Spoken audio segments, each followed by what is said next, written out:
John Lancaster says divine intervention led him to New York City from Kentucky back in 1987 for the opening of the Times Square Church, led by fire and brimstone pastor David Wilkerson. But there's a spirit of truth until we come to the truth.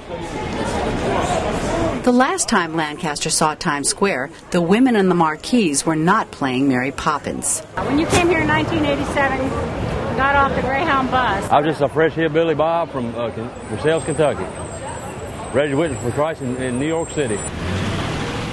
In late 1987, he drove a Salvation Army canteen truck through some of the seediest neighborhoods in the city, where he and Major Betty Baker would offer snacks and hot chocolate to the people on the street.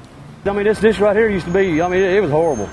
I mean, just drug dealers, prostitutes, just people walking up to you, asking you what you want for drugs and all that. Horrible.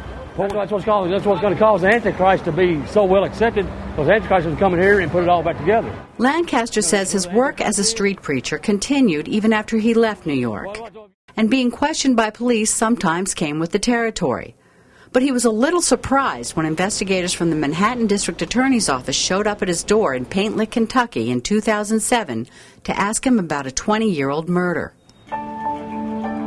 In the early morning hours of Saturday, November 21, 1987, Lancaster and Major Baker were driving the canteen truck through an area known as Hell's Kitchen when a young prostitute hopped in the passenger seat to warm up. Her name was Michael Ann Hall, but she was known on the street as Blue Eyes. Lancaster believes that encounter was the work of God. He used me coming out of the hills of Kentucky to come up here just for that moment.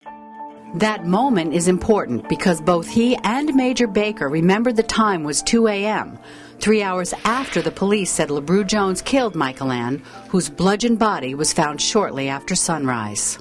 Baker recorded the encounter in her nightly log and testified for the defense at Lebrew Jones' trial, but the prosecutor argued Baker got the dates confused. No, and I felt like slapping his face. I did see her that night. I know I did.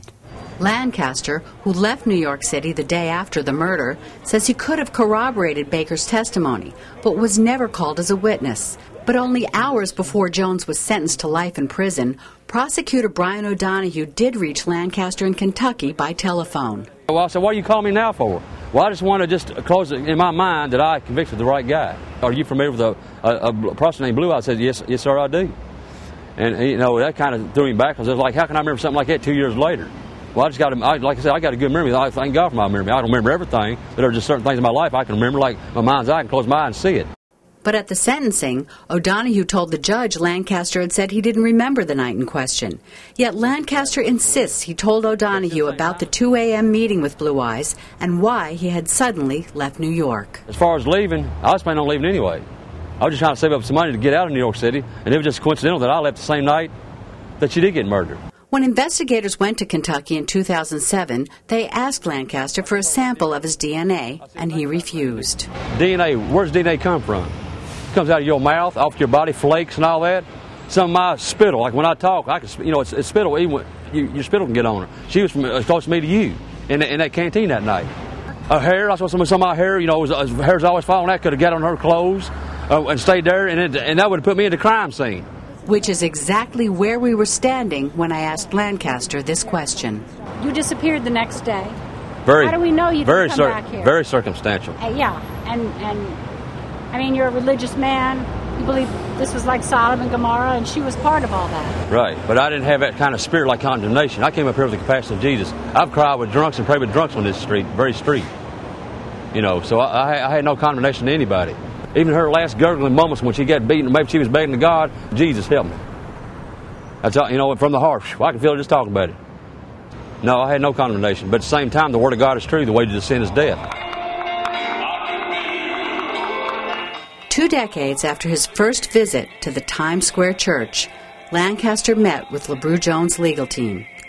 Now, he says Jones should believe the message on the church marquee.